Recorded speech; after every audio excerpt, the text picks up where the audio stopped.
Now let's discuss about the another very important method for the preparation of haloarenes और वो है सैंडमियर्स method. ये एक नेम रिएक्शन है, इसीलिए बहुत इंपॉर्टेंट है।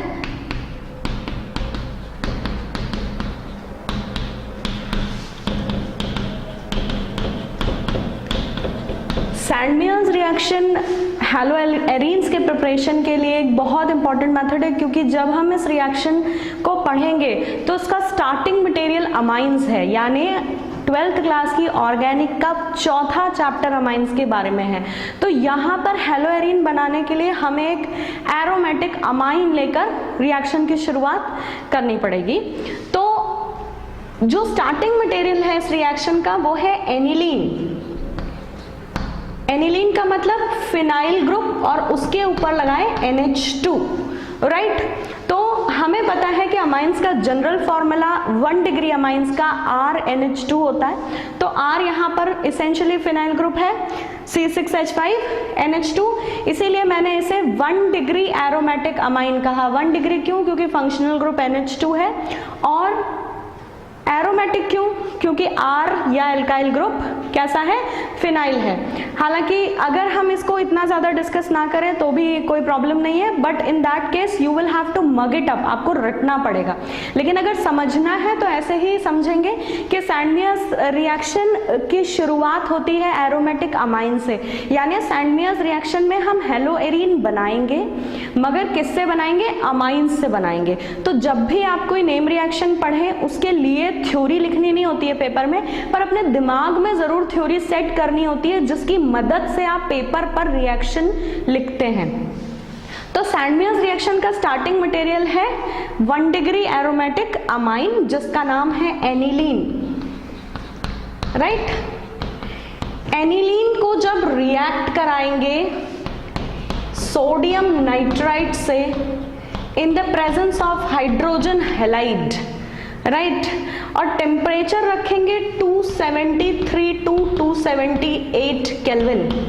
यहाँ ध्यान देने लायक बात यह है कि ये सोडियम नाइट्राइट और HX का मिक्सचर क्यों लिया। यहाँ पर X में भी एनी ऑफ द हैलोजन, आपको जो हैलोएरीन बनाना है, आपको क्लोरोबेंजीन बनाना है तो यहाँ Cl ले लीजिए, आपको ब्रोमोबेंजीन बनाना है तो यहाँ Br ले लीजिए। उस हिसाब से ये NaNO2 और HX का मिक्सचर हम क्यों ले रहे हैं? हम ये मिक्सचर इसलिए ले रहे हैं क्योंकि एक बहुत इंपॉर्टेंट सिचुएशन देखनी है हमें कि सोडियम नाइट्राइट और HX का ये मिक्सचर कुछ ऐसे NaX निकाल देगा और हमारे पास बचाएगा क्या? HNO2। HNO2 क्या है? Nitrous acid. नाइट्रस एसिड को हम एज इट इज, यानी HNO2 को हम नेचुरली लेकर रिएक्शन नहीं करा सकते, जबकि हमें चाहिए क्या था? HNO2 चाहिए। HNO2 is very reactive to moisture, right, या वाटर की प्रेजेंस में ये रिएक्ट कर लेता है, इंटैक्ट नहीं रहता, या ये स्टेबल नहीं है, इसको बनाकर आप स्टोर नहीं कर सकते। इसीलिए क्या करना है? इन दो रिएजेंट्स को रिएक्ट कराकर आप HNO2 यहाँ पर बनाएंगे। और दूसरी इंपॉर्टेंट चीज है ये टेम्परेचर। NCERT में भी लिखा हुआ है सेम टेम्परेचर।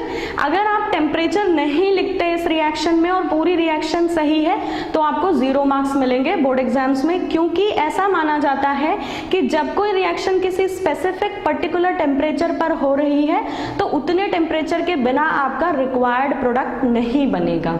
ये बिल्कुल वैसे ही है कि आपने पूरी प्रिपरेशन करके खाना बनने के लिए गैस पर रखा, सब कुछ कर दिया, लेकिन गैस का स्विच ऑन नहीं किया तो खाना बनेगा क्या? नहीं बनेगा। तो बिल्कुल वही सिचुएशन है कि बिना इस टेम्परेचर के ये रिएक्शन आगे प्रोसीड नहीं करेगी। तो this is one of the essential constituent of this reaction. ये रिएक्शन की स्पीशीज यानी ये कैटलिस्ट है आपका जिससे आपको रिएक्ट कराना, this is the temperature which is compulsory. तो मैंने आपको इसके बारे में बता दिया कि ये लेने का मकसद है हमें नाइट्रस एसिड चाहिए। नाउ यहाँ पर जो अब प्रोडक्ट बनेगा वो बनेगा फिनाइल पर N2+X-। ये क्या है? This is called as benzene diazonium benzene for this part, diazonium means N2 and X halide. Benzene diazonium halide क्या है? ये बहुत इंपॉर्टेंट ऑर्गेनिक कंपाउंड है। इसका जनरल फॉर्मूला होता है Rn2 + X-। ये पहली बार अमाइंस चैप्टर में बहुत डिटेल में पढ़ाया जाएगा, राइट। डायजोटाइजेशन एक रिएक्शन होती है जिसमें एनिलीन से इनकी प्रेजेंस में डाइजोनियम सॉल्ट बनता है। जैसे ग्रिग्नार्ड्स रिएजेंट एक ऑर्गेनिक कंपाउंड है, जैसे अल्कोहल एल्डिहाइड एक ऑर्गेनिक कंपाउंड है, वैसे ही क्या ये कंपाउंड भी एक ऑर्गेनिक कंपाउंड है। और जब इसका R(C6H5) हो जाए तो उसे बेंजीन डाइजोनियम हैलाइड बोल देंगे। अगर यहाँ क्लोरीन होगा तो क्लोराइड बोल देंगे, राइट। अब सबसे इंटरेस्टिंग बात यह है कि हम पढ़ना चाह रहे हैं प्रिपरेशन ऑफ हैलोएरीन्स, और वो तो अभी तक बने नहीं हैं, राइट। हम इसी रिएक्शन की सबसे ज्यादा इंपॉर्टेंट पार्ट्स को डिस्कस कर रहे हैं। ये सैंडमेयर्स की आधी रिएक्शन है। ये क्या है? सैंडमेयर्स की आधी रिएक्शन। और इस रिएक्शन को यानी सैंडमेयर्स के इतने हिस्से को डायजोटाइजेशन भी कहा जाता है। ये कहाँ देखने को मिलेगा? ये आपके फर्स्ट चैप्टर में नहीं है, ये अमाइंस चैप्टर में है। डायजोटाइजेशन, the process of formation of diazonium salt which is an organic compound from aniline, right. तो बोर्ड में आपसे ये भी पूछ सकता है डिफाइन डायजोटाइजेशन, पिछले कुछ सालों में ये क्वेश्चन आया है। तो ये एक अपने आप में एक नेम रिएक्शन है जो अमाइंस चैप्टर में देखने को मिलेगी। उसके बाद जब पूरे 4 चैप्टर ऑर्गेनिक के कंप्लीट करने के बाद हम इंटर कन्वर्जन्स पढ़ेंगे। इंटर कन्वर्जन मतलब एक फंक्शनल ग्रुप का कन्वर्जन दूसरे में। तो डाइजोनियम सॉल्ट जो है एक बहुत इंपॉर्टेंट हीरो जैसे काम करेगा, क्योंकि इससे कोई बहुत सारी रिएक्शंस हैं, बहुत सारे सेट ऑफ कंपाउंड्स हैं जो हम सिर्फ इसी से बना सकते हैं। तो इसीलिए रिएक्शन बहुत इंपॉर्टेंट है। But our major topic of discussion is Sandmeyer's reaction, क्योंकि हमें बनाना क्या है? हैलोएरीन बनाना है। तो इतना जानना भी बहुत ज़रूरी है, क्योंकि हम 2 बार अलग अलग जगह एक ही चीज़ को पढ़कर अलग अलग मेहनत ना करें। तो अमाइंस की भी एक रिएक्शन यहाँ पर हो जाती है, जिसे क्या कहते हैं हम? डायजोटाइजेशन, क्योंकि डाइजोनियम सॉल्ट बनता है यहाँ पर। अब ये जो इंटरमीडिएट बना, अगर अब हम सैंडमेयर्स रिएक्शन डिस्कस करें तो ये कैसे काम करेगा, ध्यान से देखिए। अगर इसमें मैं Cu2Br2 एज अ रिएजेंट डाल दूं आगे, तो ये प्रोडक्ट बना देगा ब्रोमोबेंजीन। क्या बना देगा? ब्रोमोबेंजीन। तो ये क्या कहलाएगी अब? पूरी Sandmeyer's reaction. Now this is complete Sandmeyer's reaction. NCERT ने Cu2X2 दिया है और कहा है X इज ब्रोमीन या क्लोरीन। तो हम कुछ ऐसा भी लिख सकते हैं, अगर इसी रिएक्शन में मैं Cu2Cl2 लिखूं तो मुझे क्या मिल जाएगा? Chlorobenzene, right.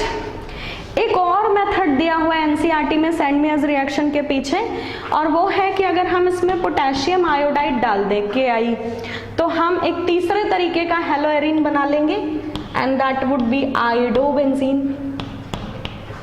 तो this is actually Sandmeyer's reaction. Essentially according to NCERT ये सैंडमेयर्स रिएक्शन है, मगर इस रिएक्शन को कई हिस्सों में कई बार एनसीईआरटी ने पढ़ाया। जैसे पहले चैप्टर में ये 2 स्टेप्स सैंडमेयर्स रिएक्शन के नाम से पढ़ाए, फिर उसके पीछे Ki से आयोडोबेंजीन का प्रिपरेशन बताया, और फिर अमाइंस चैप्टर में चले जाएं तो फ्लोरोबेंजीन का बनना बताया है, पर वो अमाइंस में बताया। तो उसको यहीं लाके सम अप कर देते हैं। जब ये कंपाउंड, कैन यू सी कि ये कितना इंपॉर्टेंट है, कितने सारे रूट्स आप इससे बना सकते हो। अगर ये HbF4 से रिएक्ट करता है, राइट, तो क्या होगा? यहां से H और यहां से X निकल जाएगा।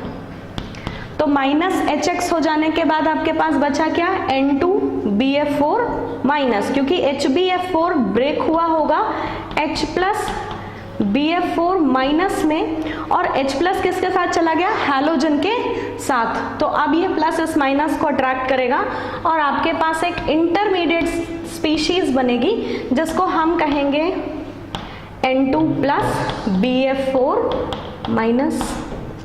I hope this much is clear. अब हमें इसको कहाँ ले जाना है, हमें इससे बनाना है फ्लोरोबेंजीन। तो हमें क्या करना है, इस रिएक्शन को ही हम आगे प्रोसीड करेंगे और हीट करने पर क्या होगा, जब आप इस मिक्सचर को हीट करेंगे तो नाइट्रोजन गैस रिलीज हो जाएगी। क्यों? क्योंकि nitrogen is the best leaving group. अगर आपको मालूम है तो लिविंग ग्रुप में नाइट्रोजन सबसे अच्छा लिविंग ग्रुप होता है। तो ये निकल जाएगा यहाँ से और एक फ्लोरीन बेंजीन पर जुड़कर फ्लोरोबेंजीन बनाएगा।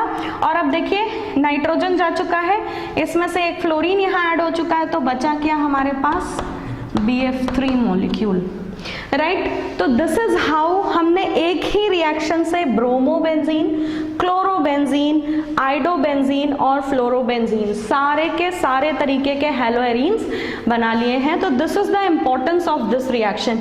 ये रिएक्शन बहुत इंपॉर्टेंट है, एज अ नेम रिएक्शन भी आ सकती है।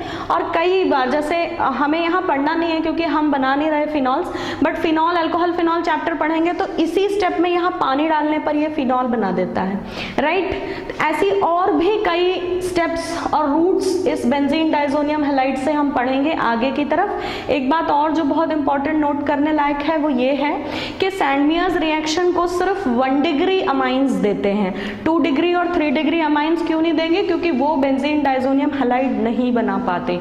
I hope you have understood it well. Thank you so much for watching.